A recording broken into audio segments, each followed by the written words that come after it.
a week. They're just okay. All right. It's time to write that book. It's Friday Live with Elizabeth and Joanie here at Two Sisters Writing and Publishing. Hey, Joanie. Hey there, Elizabeth. Today. Awesome. Awesome. So Good, excited good. because we are, oh, echo. Yes. So we are in the final stretch of Joyously Free, the book that we're writing together that's coming out in June 2024 for Pride. It's an amazing book. And Joni and I have been working very hard. Yes, there's our gorgeous cover. I love our cover. It's so colorful. And we are going to be at Detroit Pride for 2 days straight with the book, autographing for 65,000 people who are supposed to show up. And Joni's going to be at a whole bunch of other prides across the country. So you can also pre-order the book at twosisterswriting.com. So in the course of this collaboration, Joni and I have experienced a lot of the things we talk about every Friday. And it's really exciting. And we're here to share it with you. So, Exactly. Joni, can you share the topic that you came up with for today, please? Well, it comes back to what makes a great email? What great makes a great text? What makes a great book?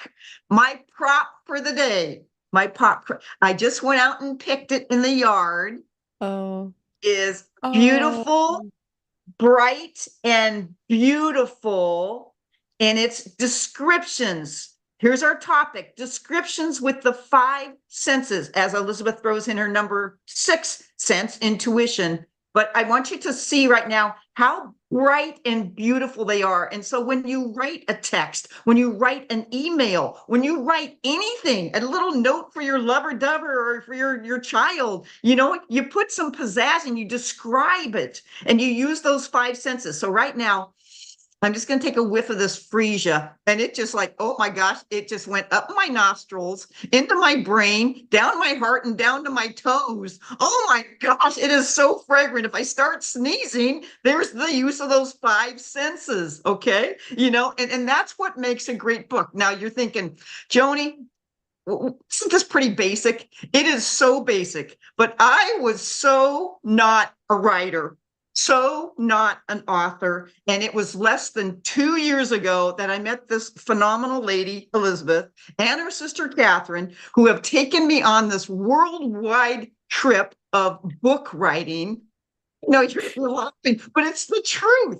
I mean, my basic kind of letter writing back then was, how are you? I am fine.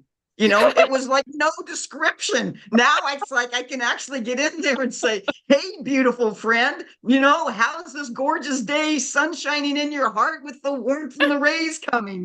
I mean, it's like this totally new version of how to write and talk. And it's I bright love and it. beautiful.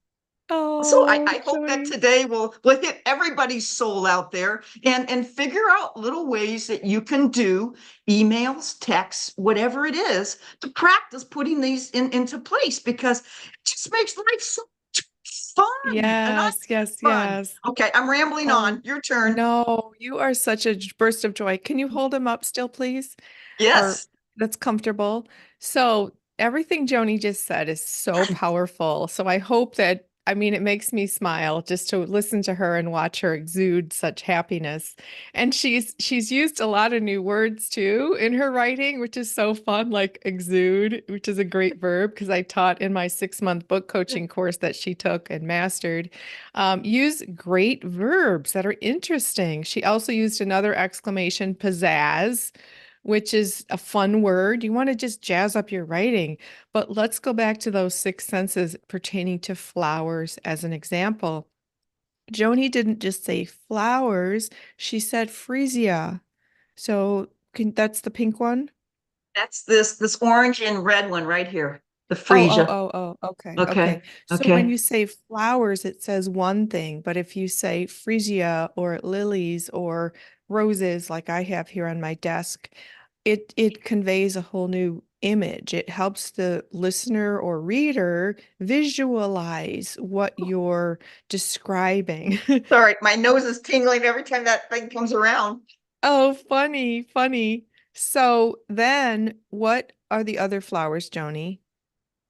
Good question. You know, Oh, my brain is not a remembering kind of person of Mother okay. Nature's, but I know Okay. that these are wild, and I took the seeds off of a plant a couple years ago. Carol and I were driving around town, and we found this tree and this bush and this thing, and it was all going to seed. And I go, we could take those home and plant them. So I threw them around the yard, and now they're like going crazy around the yard. So that Oh was really, my really cool. gosh.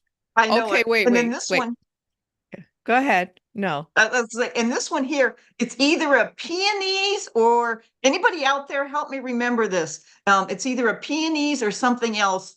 And it's just gorgeous. And they are so, the petals, Elizabeth, are so soft. It's like, it would be like almost touching a butterfly's wings. It's so Ooh. delicate and soft. It's just really, Oh, really cool. How's that for a description? Huh? that's phenomenal. Phenomenal. Yeah. Okay. Yeah. So And then when these pink ones die, look at, they turn to purple.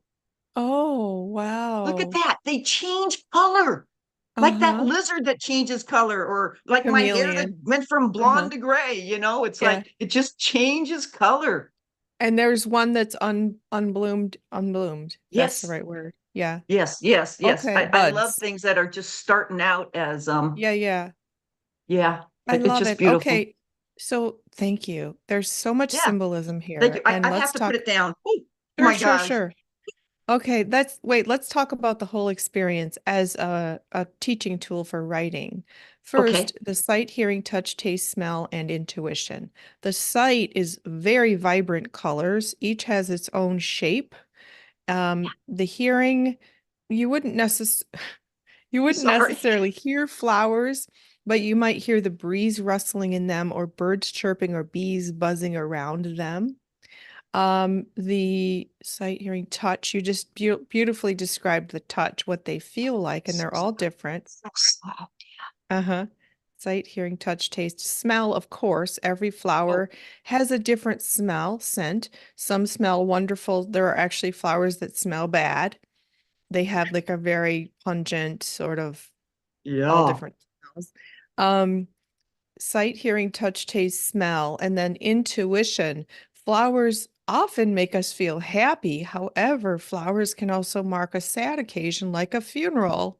Mhm, So mhm. just as a writer, you can really play up the symbolism. It starts with a seed, as Joni said. They got Oh, seeds for free at the side of the road. They had the vision to see the power of this tiny seed. And Joni scattered them around the yard. Now they're just blooming beautifully everywhere as these bursts of color and happiness. And then the symbolism of a seed being planted in dirt. It's dark, it's dirty if you think of it like that. And it could be muddy, it could be cold. And oftentimes human experience evolves in such a way, in a dark, cold, potentially dirty space, as this tiny thing that it seems minuscule, but then it blooms, pushes up through the dirt, and grows roots to stabilize itself, and then pushes up and becomes a bud, a plant, and then it blooms gorgeous, gorgeous flowers that not only look pretty, but they also have a really important role in the ecology of the world for wow. birds, bees, all the things that they do. And so some flowers also are lead to food, like apple trees blossom and lead to actual apples. So if you think about the symbolism of a flower, from seed to to the bunching up in the Blossom. dark purple and falling off to the ground with more seeds, that'll be continuous growth. It's really a powerful metaphor for your story. It Yes. can be a Yes. person, like, say, for example, your character in your book is named Iris, as Oh, oh, did you get my picture of my wild iris I found when I I hiked did. yesterday? Oh, Yes, that is yes. so gorgeous. And it's purple, and it was probably unexpected. It just popped up. But what you Totally. can do if you have a character named Iris and you know she's going to have specific characteristics, look up meaning of the flower iris. You can also look Oh, up spiritual meaning of flowers. Every flower has a symbolic spiritual message that is extensively written about on the internet. And so iris can exhibit these characteristics in your story, and you're not so much telling, saying Iris is a feisty spirit who can survive even the most difficult circumstances, and then talk about how hardy a plant an iris is, if it is. I don't know, I'm making this up. And how it pokes through the snow, even if there's a spring snow, and the flowers still bloom in the ice or pushes through the cement or whatever. So, do you see how flowers can be a powerful metaphor for your characters that adds a rich texture to your writing? What do you think that is about so that, Joan? awesome. You are a guru. Oh my gosh, it was fabulous. It was Thanks. fabulous. You're like a Thank you. spiritual guru. Oh my gollies, that was great. It was Well, great.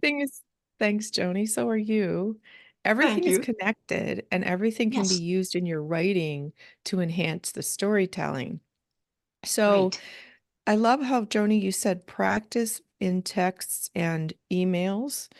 because my family, it drives them nuts when they say, "Oh, the meal was great." And I say, "What was great about it? I want to hear the details." But they just are like, it was just good." Like they just tease me Uh-huh. because they know I'm like Right. that. I ask a million questions. And so when you describe a meal, and it's such a fun way to practice this exercise, is to describe a meal, what it looks like, what it smells like, what it tastes like. What do you hear? When you're in a high-end steak restaurant or a fajita restaurant, and they bring you that iron griddle with your food served Yeah. on it and it's sizzling. Yeah. Okay. So let's talk about sizzling. You hear that, you're like, "Oh my gosh, that's so cool." Then you see steam rising from it and it's aromatic. It smells like onions and peppers and meat and spices. And then obviously the taste is extraordinary and flavorful. You can describe that. The feeling is, intuition, the feeling of this experience is it's fun. You're being served this really unique food, and you're excited and grateful that I get to enjoy this. And so you go through the whole sight, hearing, touch, taste, smell, and vibe, intuition, feeling. Can you describe one, Joni? Oh my gosh. Yes, yes. Well, a couple things is you mentioned tell and you mentioned describe. That was a big coaching thing that you taught me. Don't just tell, describe. And so back a year and a half ago when I was writing None Better and I was trying to implement these things you were teaching, I would come into the kitchen or I'd go into the yard, or I'd go on my hike or hanging with friends, and I would just verbally start talking and trying to put all those five senses in it. I couldn't get to the writing part yet, but if I could verbalize it, I knew that the verbalization, which I could record on my phone, I could then translate that into the words on the page. So that was really, Yes. really cool. So you were just talking about food and describing it. The other night I went over to wonderful friend's house, Cynthia and Gary, and their wonderful gay son Daniel was visiting from New York, and we had a blast. And Cynthia cooked this incredible salmon. So I can get real general there, incredible salmon. And I said, Cynthia, I texted her, I want to bring an appetizer. I have these fresh oysters from Washington State that I had in the freezer. They were fresh frozen. And so she goes, okay. And so a lot of people don't like oysters. And so I thought, okay, I'm going to really make this happen. And so without using a recipe, without going on my phone, without going in my recipe box that Carol has mastered, I'm going, okay, I can do this. So I take the oysters, and I rinse them and I dry them on a paper towel. And I'm looking how plump they are and how gorgeous they are. They're like about, oh, this big, and they are Uh-huh. looking so good. And there's about 12 or 15 of them.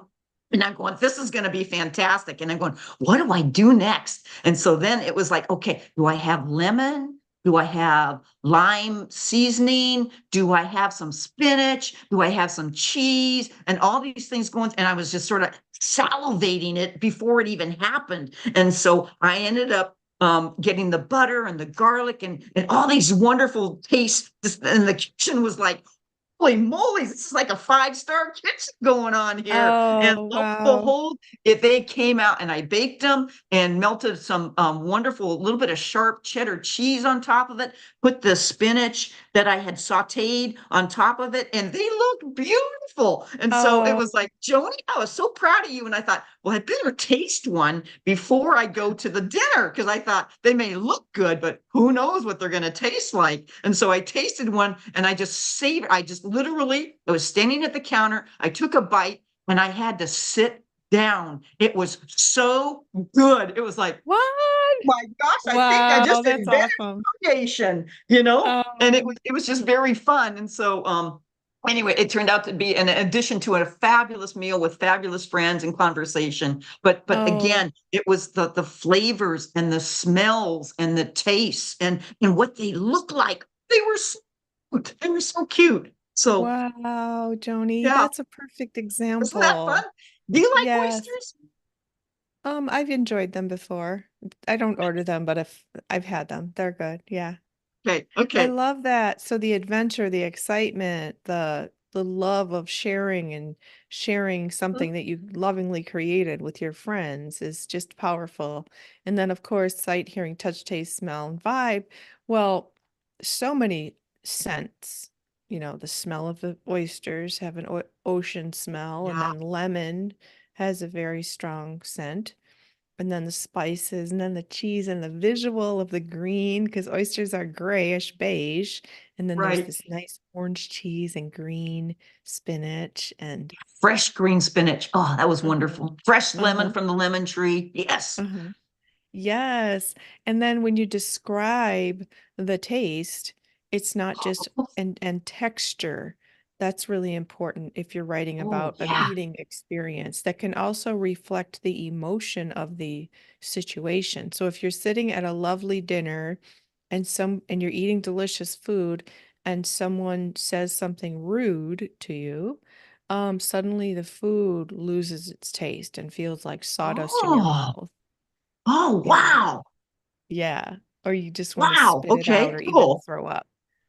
So you can play with the feelings around the food Mm-hmm. to enhance the storytelling and emotion in the scene. Mm-hmm. Mm-hmm. Mm-hmm. And it And was so cute at the dinner because Gary, he was not into oysters at all, so he didn't even want to try or touch or taste anything, you know. But he was very much there. And Daniel and Cynthia, they were just going to town. It was like, okay, who's going for oh, the last two? You know, it was like, oh, oh my gosh, it was just a fabulous sharing experience too. Like you just oh. said, it's more than just the food; it's the story, it's the heart that goes behind it. You know. Yes, yes, I love that. And we're just using food as and flowers as an easy example to teach this technique that enriches your storytelling. It really makes it more vibrant and interesting, and it enables your reader to feel like they're in the scene Mm-hmm. experiencing it.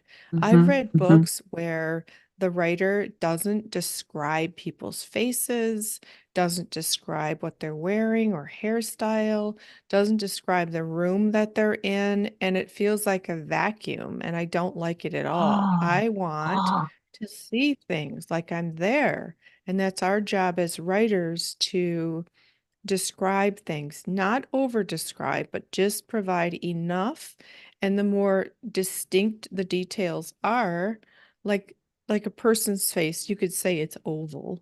But if you say it reminds you of a split open almond, or I don't know, just making things up, but also showing things that distinguish, like the color of their eyes, reminded you of a sunny day with clear blue skies. Um, and then you can play with cloudiness. Maybe when the person gets angry, their eyes cloud over and become a darker shade of blue. You know, mhm, maybe mhm. when they're crying, their eyes glisten and you can play up rain or, you know, It's fun to play with all these symbolic descriptions. And you've And done this all of your life because you've been writing for, oh my gosh, 15, 20 years professionally, and then, no, since I was in college, thanks, Joanie. I started at my campus newspaper, so I've been writing professionally since I was 19. wow, Yeah. wow, Uh-huh. Yeah. wow. That's so cool. That's so cool. Thank you. And which brings me to the thing. I have a story to tell you. Dylan, you probably are watching this. He's going to call me at 6 o'clock tonight. I gave that presentation at my high school, Del Norte High School, to the staff, and lo and behold, one of the English teachers recommend or said that they had heard my presentation, and so I had a email from one of the students. And so Dylan tonight at 6 o'clock wants to call and just talk about he wants to write a novel, or he's already into writing his novel, Oh, and he's like, well, what do I do next? What do I do next? And it's like, I'll chat with you. I'm not a pro at this. And so probably I'll lead him your way, Elizabeth, because it's thank like, what do you. you do? Hand him off to the Yes. professional. But to Oh, think that there are young people out there right now that want to write and are writing, and they can see themselves as authors. You mentioned you were 19 when you became basically a professional author, and we need to keep doing that with our youth, helping and encouraging and saying, go for it. Yeah, absolutely. So they actually are writers already because every young person has a phone in their hand and they're constantly texting their friends and they're telling stories in the text messages. So a young person, Dylan, anybody out there, you could actually take the text messages and put them together, string them together, and you're telling a story. You can leave them in text message format or you can edit them together, take out the names of, put it in a book fiction format or whatever you're writing, a memoir format. You're doing it. You are storytellers. Everyone is. wow, that's so cool. Exciting. It is Yes. exciting. It is exciting. And Uh-huh. and you're doing workshops. Aren't you doing workshops too? Yes, I just did one for the Detroit Writing Room here in Detroit about how to write a memoir, and it was a Ah, wonderful experience where people of all ages and backgrounds and identities were there, and it was really robust. And they went away armed with information that will help them write their memoir. So I that's also cool. coach people. You can go to twosisterswriting.com and learn how I can coach you to write your book, like I did for Joanie writing Nun Jeez. Better, which just celebrated its 1 year anniversary of being published, and it is an excellent best-selling book that's touching lives and hearts around the world.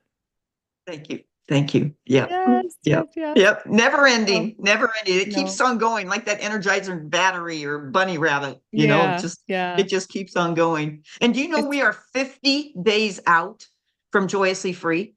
wow, Today that's is so 50 exciting. days out from Joyously Free. Wow, Oh my awesome. gollies. Excellent. So I need to get back to work.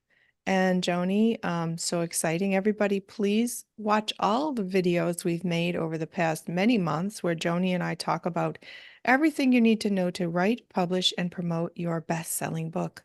I'm Elizabeth Atkins of Two Sisters Writing and Publishing, celebrating 8 years in business and 48 books with many more to come, including Joyously Free.